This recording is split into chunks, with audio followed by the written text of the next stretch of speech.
In the news tonight, the Prime Minister says the National Programme for Economic Reforms has yielded a positive outcome and that the IMF is satisfied over measures taken within the programme. The Syrian Vice President says the situation in his country was heading from bad to worse, and neither the forces of Assad nor the rebels can win the war as fighting intensified across Syria. And more than 40 people are killed in Iraq in the second consecutive day of violence in areas at the center of a feud between Baghdad and Kurdistan. Good evening and welcome to a new edition of the news. Here are the details. Prime Minister Abdullah Mansour said the National Programme for Economic Reforms adopted by the government has yielded a positive outcome as reserves of the central banks of Jordan, which stand at $7 billion, is reassuring and demand for the Jordanian dinar is good. At a meeting with President and members of the Jordanian Businessmen Association, Mansour said the program, which was adopted in coordination with the International Monetary Fund, the IMF, will be announced over the next few days. He said that an IMF mission currently on a visit to Jordan is satisfied over measures taken within the program, adding that once the mission's report is published, it will reflect on international credit ratings on Jordan. The Prime Minister reviewed aspects of the 2013 budget, adding that the General Budget Draft Law and the independent agency's budget will be discussed together. Mansour welcomed a visit by Egyptian Prime Minister Hisham Qandil to Jordan next Thursday to discuss a number of issues, including Egyptian gas supplies to the kingdom, along with other issues. He also said that a Jordanian ministerial delegation will visit Iraq soon to discuss means of opening the Iraqi market for Jordanian agricultural products. The Royal Committee for Enhancing the National Integrity System held a meeting to discuss its work mechanism and draft a working plan on measures that would be taken to implement the royal vision on the system. The meeting also discussed means of drafting a charter that includes basic principles regulating work in the public and private sectors to enhance integrity, transparency, accountability, the rule of law, in addition to fighting nepotism and wasta. The committee was briefed by heads of the Audit Bureau, Ombudsman Bureau, and the Anti-Corruption Commission on obstacles facing their agencies, mainly legislation regulating their work and their independence. Prime Minister Abdullah Mansour said Jordan is not party to the ongoing conflict in Syria, but deals with the crisis on national and humanitarian grounds by hosting Syrian refugees. During a meeting with head and members of the Independent International Commission of Inquiry on Syria, Mansour reiterated that Jordan backs a political solution to halt the bloodshed and the violence in neighboring Syria. The kingdom, he said, had received wave after wave of forced migrations throughout its history, noting that Jordan is prepared for all eventualities as the violence in Syria escalates. Head of the UN Commission, Paulo Pinheiro, gave a briefing on the panel's efforts to monitor the human rights situation in Syria, adding that what is happening there is unacceptable and against humanity. He praised Jordan for receiving Syrian refugees and providing basic humanitarian assistance to them. Syrian Vice President Farouk al-Shari'a acknowledged that the 21-month-old crisis in his country is deep, and with every passing day, the solution gets further away, militarily and politically. In an interview with the Lebanese Al-Akhbar newspaper, al-Shari'a said the situation in the country was heading from bad to worse, and that the formation of a national unity government was urgently needed to end the conflict. The vice president admitted that neither President Bashar al-Assad's forces nor the rebels can win the war in the country, and that the military onslaught on the opposition will not lead to ultimate victory after months of violence. The interview offered a bleak view of the situation in Syria that is rarely heard from high-level government officials as the rebel forces were moving closer to Damascus. The Vice President's remarks were made as there was yet another day of bloody fighting in Syria. Government forces shelled the town of Hilfaya in Hama province with warplanes and artillery for the first time since February, killing at least 25 people. The town came under fire after the insurgent fighters attacked several checkpoints just outside the province. Bodies lay in a street and several more inside cars, some disfigured beyond recognition. Earlier, 20 wounded Syrians were brought to Turkey after Syrian warplanes bombed the town of Azaz, close to the border. The bombing destroyed at least 5 homes, forced hundreds of people to flee, and stirred panic at a Syrian refugee camp inside Turkey. Reiterating their position to defend and protect Turkey, NATO Secretary General Anders Fogh Rasmussen rejected charges by Iran's armed forces chief that the Western alliance was risking a world war with plans to put Patriot anti-missile systems near Turkey's border with Syria. NATO agreed this month to send Patriot missiles to Turkey to protect its ally against possible attack from neighboring Syria, where a 21-month-old civil war is raging. Iran described the Patriot missiles as a black mark on the world map and is meant to cause a world war. Rasmussen said he hoped the deployment of the batteries in Turkey can act as an effective deterrent so that no one would even think about attacking Turkey. I completely denounce these allegations. We have made clear right from the outset that the deployment of Patriots is a purely defensive measure. We are there to defend and protect our ally, Turkey. We have no offensive intentions whatsoever, and we have made that clear right from the outset. At least 47 people were killed in attacks in northern Iraqi towns and villages in the second consecutive day of violence in areas at the center of a bitter feud between Baghdad and autonomous Kurdistan. 2 blasts hit a Shiite district in Tuzkurmato, killing at least 5 people and wounding 24 others, while a truck bomb killed 7 people in a Shabak minority area near Mosul. No armed group claimed responsibility for the attacks, but the explosions came at a time of heightened tensions between the Arab-led central government in Baghdad and ethnic Kurds over contested land and oil rights. 1 person was also killed and 5 others wounded in 4 blasts around the religiously mixed city of Baquba in Diyala province. Israel approved plans to build new homes in a Jewish settlement of East Jerusalem, provoking international protests against a project for another 3,000 homes. An Interior Ministry committee today approved an intermediate stage of planning for the construction of 1,500 apartments in the Ramat Shlomo neighborhood. Tension between Palestinian and Israeli leaders have risen since the United Nations General Assembly voted to recognize Palestinian statehood last month. Meanwhile, Palestinian Prime Minister Salam Fayyad urged Palestinians in the occupied West Bank to boycott all Israeli products, upping the ante in a standoff with Israel. Last week, Israel announced it would dock for 4 months the custom revenue it collects on the Palestinians' behalf, money the Palestinian Authority needs to function. It had already withheld December's revenues.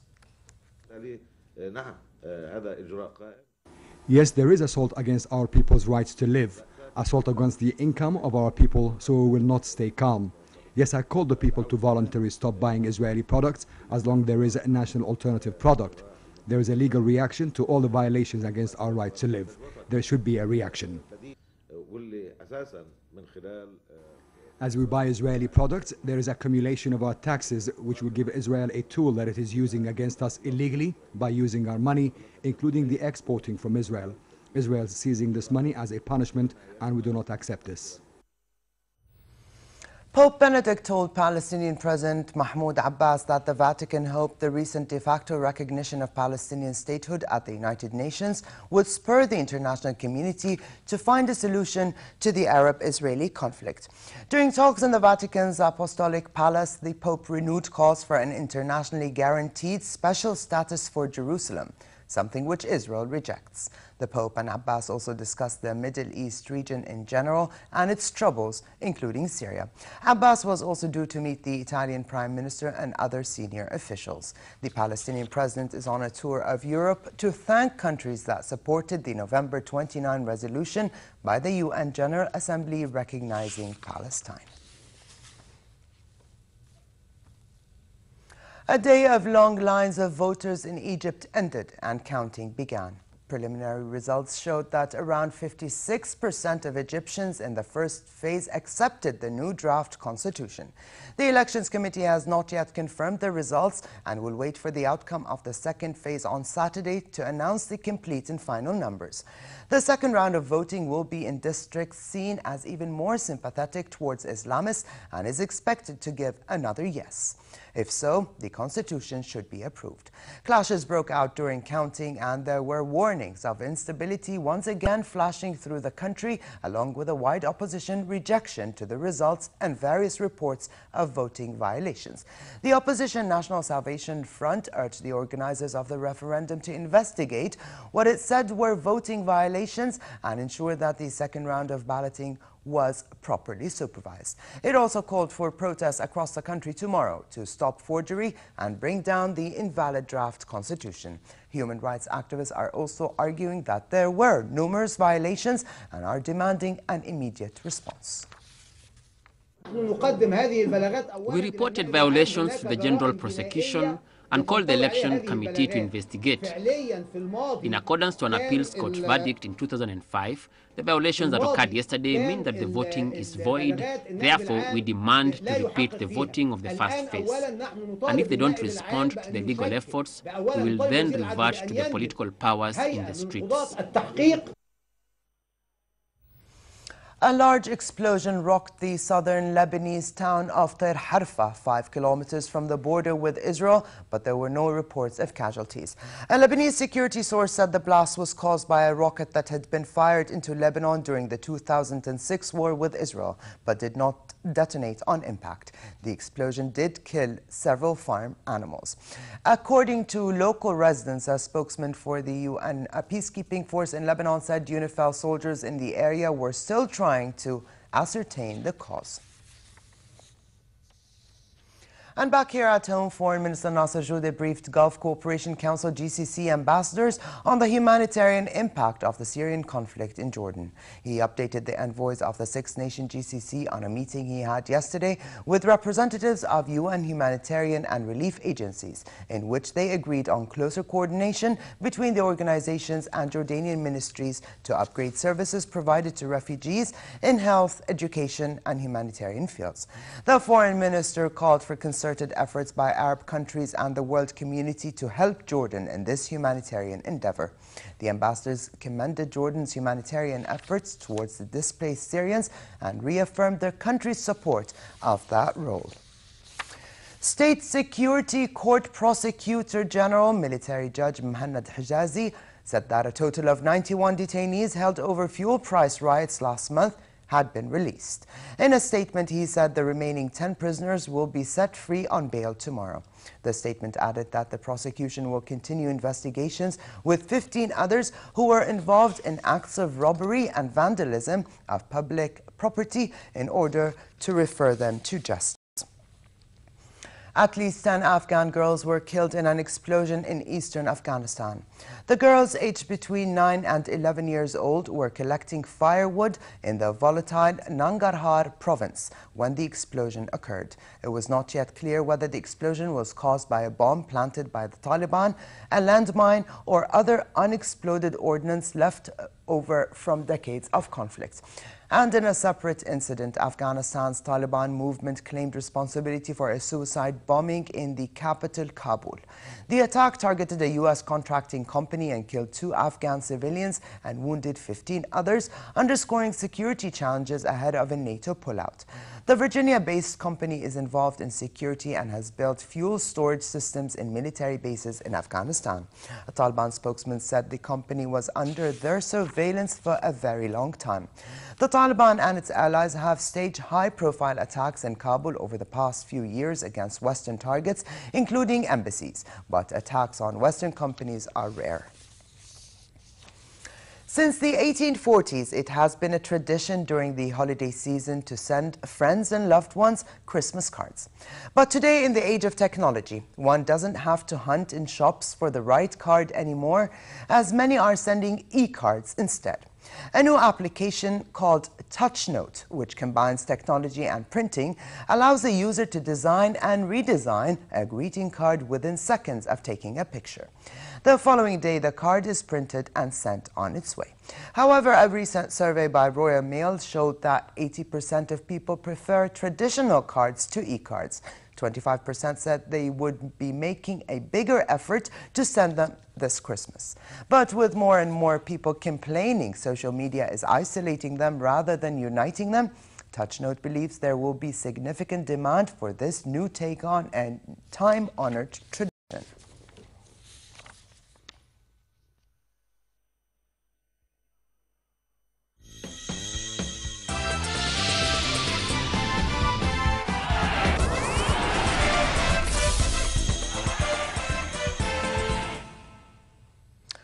In football and the Spanish La Liga, that saw Barcelona again beat closest rival Atletico Madrid 4-1, opening up a 9-point lead and sitting 13 in front of Real Madrid. Atletico opened the scoring in the first half with a brilliant one from Radamel Falcao. But it wasn't long before Adriano sparked Barca's resurgence with an unstoppable long-range strike. Sergio Busquets made it 2-1. Messi took it to 3, and do you think he stopped there? No. In the 88th minute, he scored the 4th goal, and that made it 90 goals for Messi this year. The win was Barcelona's league record 15th victory in 16 rounds.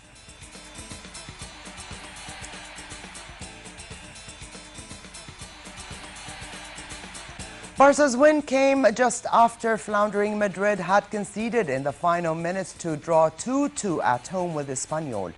Sergio Garcia put Espanyol in the lead, but Cristiano Ronaldo tied the score. 3 minutes into halftime, Madrid led 2-1 after Ronaldo set up Fabio Contrao's goal, and in the 88th minute, Espanyol got the equalizer on a tip from Juan Alben. Both teams left with 1 point each.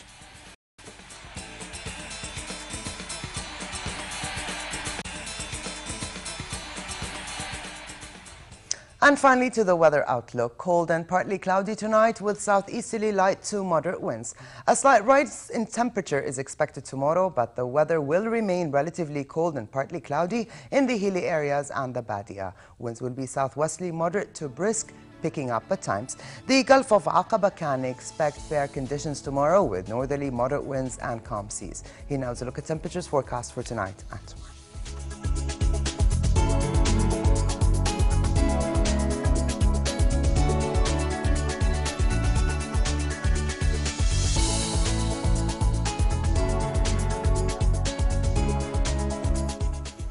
And to close, his reminder of the day's top stories. The Prime Minister says the National Programme for Economic Reforms has yielded a positive outcome and that the IMF is satisfied over measures taken within the programme. The Syrian Vice President says the situation in his country was heading from bad to worse, and neither the forces of al-Assad nor the rebels can win the war as fighting intensified across Syria. And more than 40 people are killed in Iraq in the second consecutive day of violence in areas at the center of a feud between Baghdad and Kurdistan. And with this, we come to the end of this edition of the news. I'm Alia Tuqan. Thank you for joining us. Have a good night, and I'll see you tomorrow.